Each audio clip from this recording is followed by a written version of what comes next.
श्री सच्चिदानंद सद्गुरु साईनाथ महाराज की जय।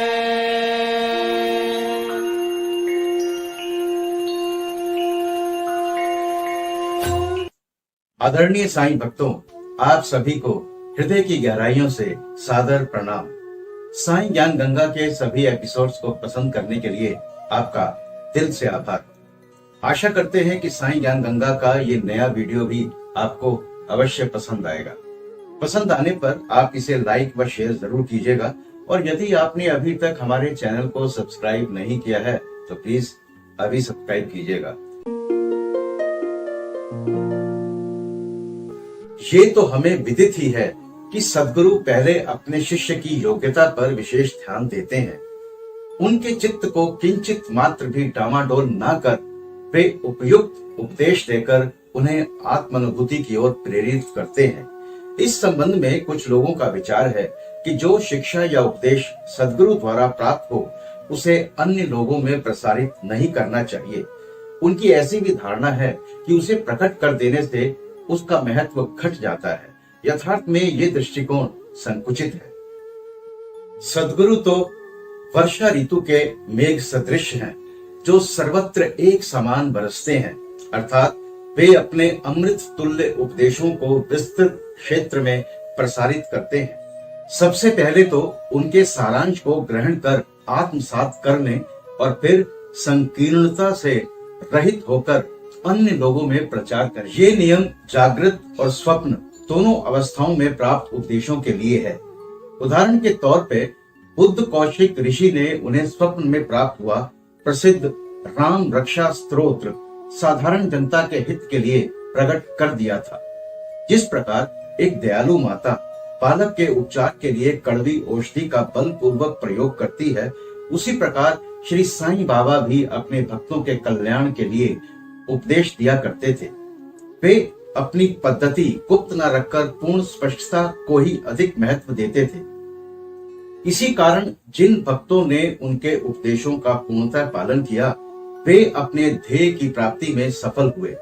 श्री साईं बाबा जैसे सद्गुरु ही ज्ञान चक्षुओं को खोलकर आत्मा की दिव्यता का अनुभव करा देने में समर्थ हैं। विषय वासनाओं से आसक्ति नष्ट कर वे भक्तों की इच्छाओं को पूर्ण कर देते हैं, जिसके फल स्वरूप ज्ञान और वैराग्य प्राप्त होकर ज्ञान की उत्तरोत्तर उन्नति होती रहती है। ये सब केवल उसी समय संभव है जब हमें सद्गुरु का सानिध्य प्राप्त हो तथा सेवा के पश्चात हम उनके प्रेम को प्राप्त कर सकें। तभी भगवान भी, जो भक्त काम कल्प तरु हैं, हमारी सहायता के लिए आ जाते हैं। वे हमें कष्टों और दुखों से मुक्त कर सुखी बना देते हैं। ये सब प्रगति केवल सद्गुरु की कृपा से ही संभव है। अब बात श्री साठे की। एक महानुभाव का नाम श्री साठे था। मुंबई के पहले म्युनिसिपल कमिश्नर क्रॉफर्ड के शासनकाल में कई वर्ष पूर्व उन्हें कुछ ख्याति प्राप्त हो चुकी थी। इस शासन का मुंबई के गवर्नर लॉर्ड रे ने दमन कर दिया था। श्री साठे को व्यापार में अधिक हानि हुई और परिस्थितियां प्रतिकूल होने के कारण उन्हें बड़ा धक्का लगा। वे अत्यंत दुखित और निराश हो गए और अशांत होने के कारण वे घर छोड़कर किसी एकांत स्थान में वास करने का विचार करने लगे। उनके एक मित्र ने उन्हें शिरडी जाने की सलाह दी, जहां मन की शांति प्राप्त करने और इच्छा पूर्ति के निमित्त देश के कोने कोने से लोगों के झुंड आते जा रहे थे। उन्हें ये विचार अति रुचिकर प्रतीत हुआ और सन 1917 में वे शिरडी गए। बाबा के सनातन पूर्ण ब्रह्म दीप्तिमान निर्मल एवं विशुद्ध स्वरूप के दर्शन कर उनके मन की व्यग्रता नष्ट हो गई और उनका चित्त शांत एवं स्थिर हो गया। उन्होंने सोचा कि गत जन्मों के संचित शुभ कर्मों के फल स्वरूप ही आज मैं श्री साईं बाबा के पवित्र चरणों तक पहुंचने में समर्थ हो सका हूँ। श्री साठे दृढ़ संकल्प के व्यक्ति थे, इसलिए उन्होंने शीघ्र ही गुरु चरित्र का पारायण प्रारंभ कर दिया। जब एक सप्ताह में ही चरित्र की प्रथम आवृत्ति समाप्त हो गई, तब बाबा ने उसी रात्रि को उन्हें एक स्वप्न दिया। बाबा बोले, गुरु चरित्र का एक सप्ताह और पारायण करना उचित है। यदि ध्यान पूर्वक पाठ करेंगे तो चित्त शुद्ध हो जाएगा और शीघ्र ही कल्याण होगा। ईश्वर भी प्रसन्न होकर भव बंधन से मुक्त कर देंगे। इन कथाओं को श्रवण कर हेमाड पंत को आंतरिक उल्लास का अनुभव होने लगा। तब श्यामा ने श्रीमती राधाबाई देशमुख की कथा सुनाई। एक समय एक वृद्धा श्रीमती राधाबाई, जो खाशाबा देशमुख की मां थी, बाबा की कीर्ति सुनकर संगमनेर के लोगों के साथ शिरडी आई। बाबा के श्री दर्शन कर उन्हें अत्यंत प्रसन्नता हुई। श्री साईं चरणों में उनकी अटल श्रद्धा थी, इसलिए उन्होंने ये निश्चय किया कि जैसे भी हो बाबा को अपना गुरु बना उनसे उपदेश ग्रहण किया जाए। आमरण अनशन का दृढ़ निश्चय कर अपने विश्राम गृह में आकर उन्होंने अन्न जल त्याग दिया और इस प्रकार 3 दिन व्यतीत हो गए। मैं इस वृद्धा की अग्नि परीक्षा से बिल्कुल भयभीत हो गया और बाबा से प्रार्थना करने लगा, हे देवा, आपने अब ये क्या करना आरंभ कर दिया है? ऐसे कितने लोगों को आप यहाँ आकर्षित किया करते हैं। आप उस वृद्ध महिला से पूर्ण परिचित ही हैं, जो हठ पूर्वक आप पर अवलंबित है। यदि आपने कृपा दृष्टि कर उसे उपदेश न दिया और यदि दुर्भाग्यवश उसे कुछ हो गया तो लोग व्यर्थ ही आपको दोषी ठहराएंगे और कहेंगे कि बाबा से उपदेश प्राप्त न होने की वजह से ही उसकी मृत्यु हो गई है। इसलिए अब दया कर उसे आशीष और उपदेश दीजिए। वृद्धा का ऐसा दृढ़ निश्चय देख बाबा ने उसे अपने पास बुलाया और मधुर उपदेश देकर उसकी मनोवृत्ति परिवर्तित कर कहा, हे माता, क्यों व्यर्थ ही तुम यातना सहकर मृत्यु का आलिंगन करना चाहती हो। तुम मेरी माँ और मैं तुम्हारा बेटा। तुम मुझ पर दया करो और जो कुछ मैं कहूं उसे ध्यान पूर्वक सुनो।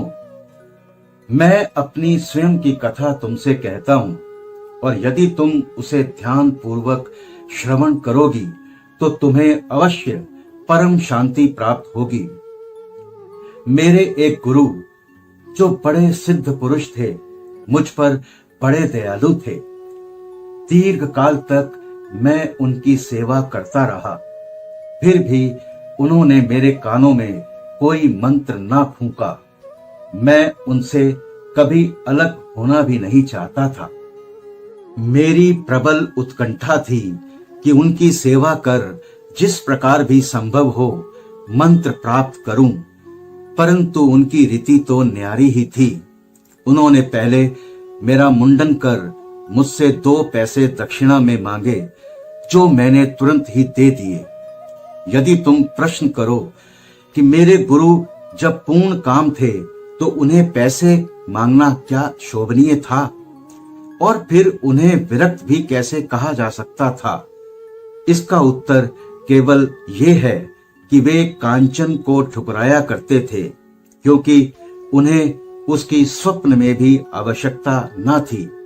उन 2 पैसों का अर्थ था दृढ़ निष्ठा और धैर्य।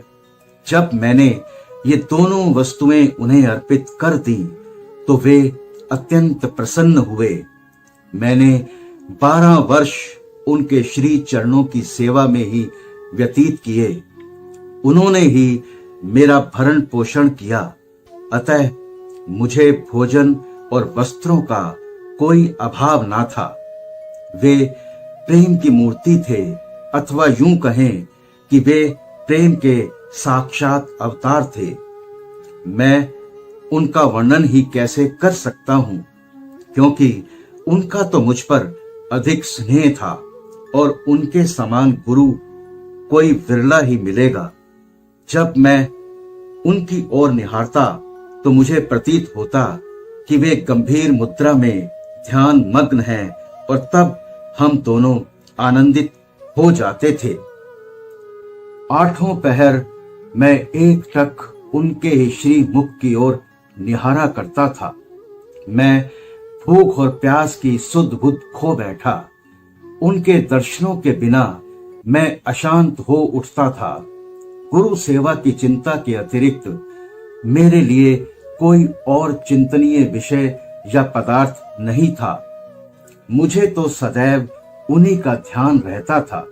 अतः मेरा मन उनके चरण कमलों में लीन हो गया।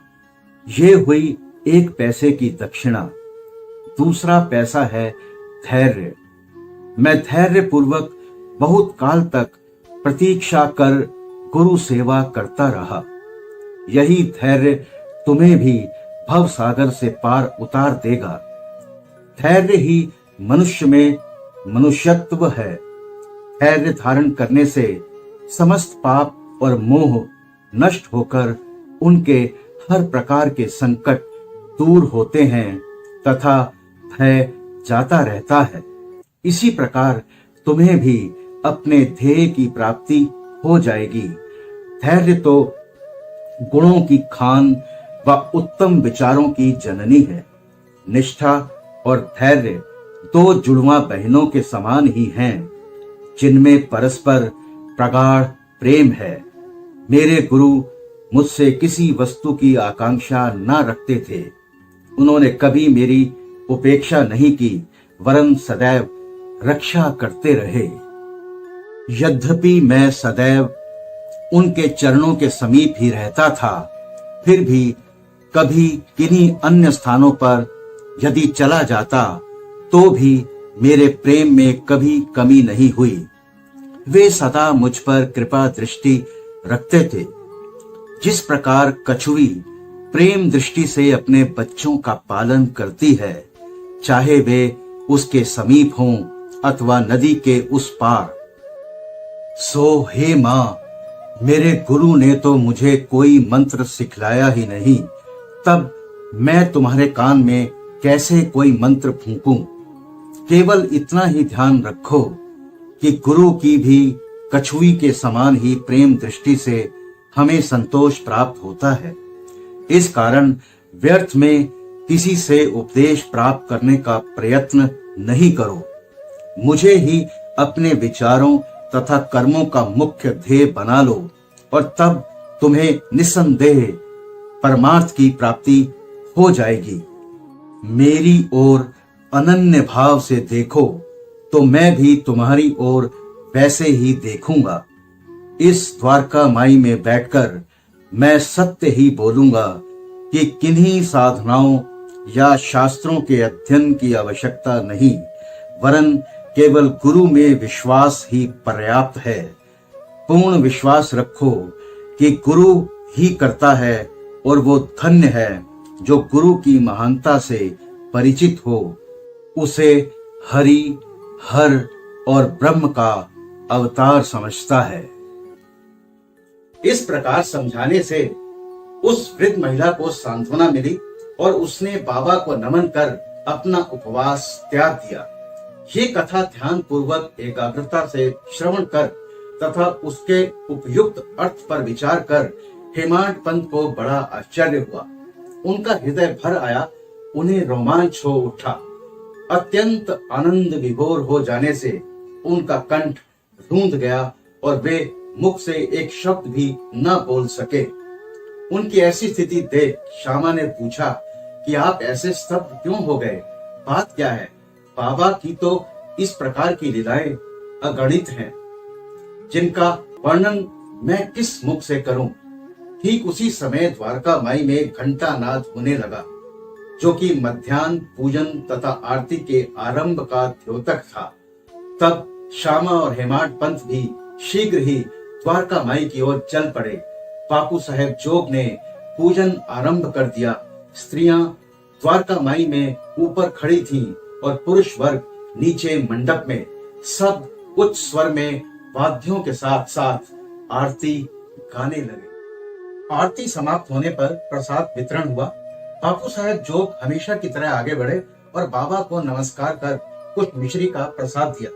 ये मिश्री हेमाड पंत को देकर वे बोले, यदि तुम इस कथा को अच्छी तरह से सदैव स्मरण रखोगे तो तुम्हारी भी स्थिति इस मिश्री के समान मधुर होकर समस्त इच्छाएं पूर्ण हो जाएंगी और तुम सुखी हो जाओगे।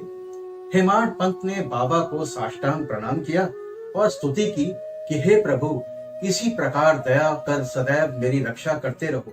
तब बाबा ने उन्हें आशीर्वाद देकर कहा, इन कथाओं को श्रवण कर नित्य मनन तथा सतत चिंतन कर सारे तत्व को ग्रहण करो, तब तुम्हें ईश्वर का सदा स्मरण तथा ध्यान बना रहेगा और वो स्वयं तुम्हारे समक्ष अपने स्वरूप को प्रकट कर देगा।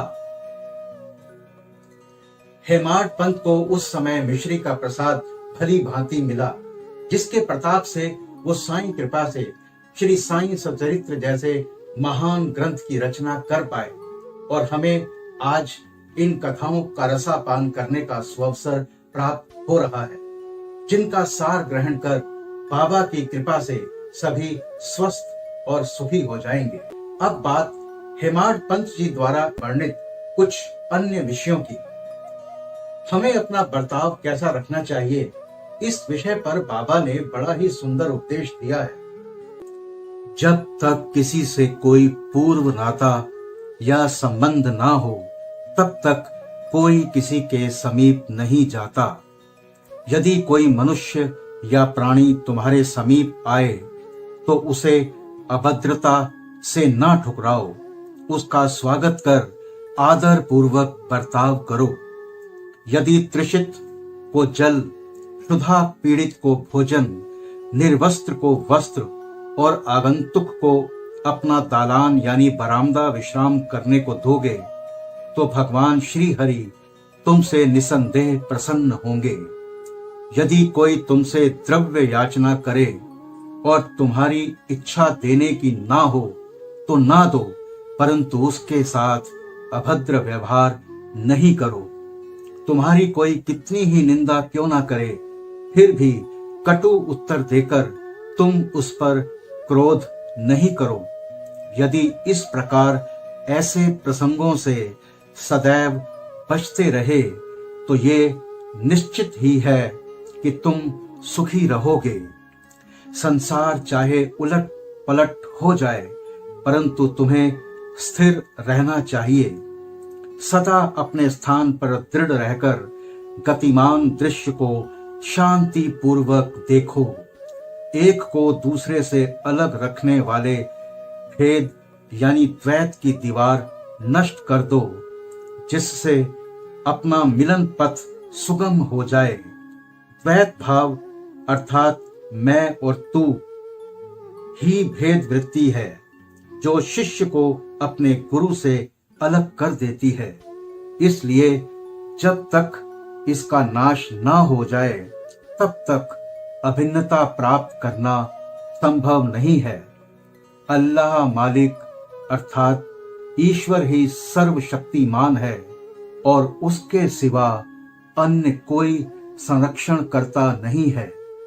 उनकी कार्य प्रणाली अलौकिक, अनमोल और कल्पना से परे है। उनकी इच्छा से ही सब कार्य होते हैं। वे ही मार्ग प्रदर्शन कर सभी इच्छाएं पूर्ण करते हैं। ऋण अनुबंध के कारण ही हमारा संगम होता है। इसलिए हमें परस्पर प्रेम कर एक दूसरे की सेवा कर सदैव संतुष्ट रहना चाहिए। जिसने अपने जीवन का ध्येय यानी ईश्वर दर्शन पा लिया है, वही धन्य और सुखी है। दूसरे तो केवल कहने को ही जब तक प्राण है तब तक जीवित हैं। एक बार एक भक्त ने बाबा की अनुपस्थिति में दूसरे लोगों के सम्मुख किसी को अपशब्द कहे। गुणों की उपेक्षा कर उसने अपने भाई के दोषारोपण में इतने बुरे कटु वाक्यों का प्रयोग किया कि सुनने वालों को भी उसके प्रति घृणा होने लगी। बहुधा देखने में आता है कि लोग व्यर्थ ही दूसरों की निंदा कर झगड़ा और बुराइयां उत्पन्न करते हैं। संत तो निंदा को दूसरी ही दृष्टि से देखा करते हैं। उनका कथन है कि शुद्धि के लिए अनेक विधियों में मिट्टी, जल और साबुन पर्याप्त है, परंतु निंदा करने वालों की उपयोगिता भिन्न ही होती है। वे दूसरों के दोषों को केवल अपनी जिह्वा से ही दूर करते हैं और इस प्रकार वे दूसरों की निंदा कर उनका उपकार ही किया करते हैं। निंदक को उचित मार्ग पर लाने के लिए साईं बाबा की पद्धति सर्वथा भिन्न ही थी। वे तो सर्वज्ञ थे ही, इसलिए उस निंदक के कार्य को वे समझ गए। मध्याह्न काल में जब लेंडी के समीप उससे भेंट हुई, तब विष्ठा खाते हुए एक सुअर की ओर उंगली उठाकर बाबा ने उस व्यक्ति से कहा, देखो वो कितने प्रेम पूर्वक विष्ठा खा रहा है। तुम भी जी भरकर अपने भाइयों को सदा अपशब्द कहा करते हो और तुम्हारा ये आचरण भी ठीक उसी के सदृश ही है। अनेक शुभ कर्मों के परिणाम स्वरूप ही तुम्हें मानव तन प्राप्त हुआ और इसलिए यदि तुमने इसी प्रकार आचरण किया तो शिरडी तुम्हारी सहायता ही क्या कर सकेगी। इस प्रकार प्रसंग अनुसार ही बाबा उपदेश दिया करते थे। यदि उन पर ध्यान देकर नित्य उनका पालन किया जाए तो आध्यात्मिक ध्येय अधिक दूर नहीं होगा। एक दिन बाबा ने राधा कृष्ण माई के घर के समीप आकर एक सीढ़ी लाने को कहा। तब एक भक्त सीढ़ी ले आया और उनके बतलाए अनुसार वामन गोंदकर के घर पर उसे लगाया। वे उनके घर पर चढ़ गए और राधा कृष्ण माई के छप्पर पर से होकर दूसरे छोर से नीचे उतर आए। इसका अर्थ किसी की समझ में नहीं आया। राधा कृष्ण माई इस समय ज्वर से कांप रही थी, इसलिए हो सकता है कि उनका ज्वर दूर करने के लिए ही उन्होंने ऐसा कार्य किया हो। नीचे उतरने के पश्चात शीघ्र ही उन्होंने सीढ़ी लाने वाले को 2 रुपए पारिश्रमिक स्वरूप दिए। तब एक ने साहस कर बाबा से पूछा कि इतने अधिक पैसे देना क्या अर्थ रखता है। तब बाबा ने कहा, किसी से बिना परिश्रम का मूल्य चुकाए कार्य कदापि नहीं कराना चाहिए और कार्य करने वाले को उसके श्रम का शीघ्र ही निपटारा कर उदार हृदय से मजदूरी देनी चाहिए। अगर आपको हमारा ये वीडियो पसंद आया तो इसे लाइक व शेयर जरूर कीजिएगा और यदि आपने अभी तक हमारे चैनल को सब्सक्राइब नहीं किया है तो प्लीज अभी सब्सक्राइब कीजिएगा और बेल आइकन को प्रेस करना भी नहीं भूलिएगा। तो मिलते हैं आपसे साईं ज्ञान गंगा के अगले एपिसोड में अगले गुरुवार। तब तक मस्त रहिए, स्वस्थ रहिए, साईं नाम जपते रहिए। बाबा सबका भला करेंगे। ओम श्री साईनाथाय नमः। अनंत कोटि ब्रह्मांड नायक राजाधिराज योगी राज परे ब्रह्म श्री सच्चिदानंद सद्गुरु साईनाथ महाराज की जय।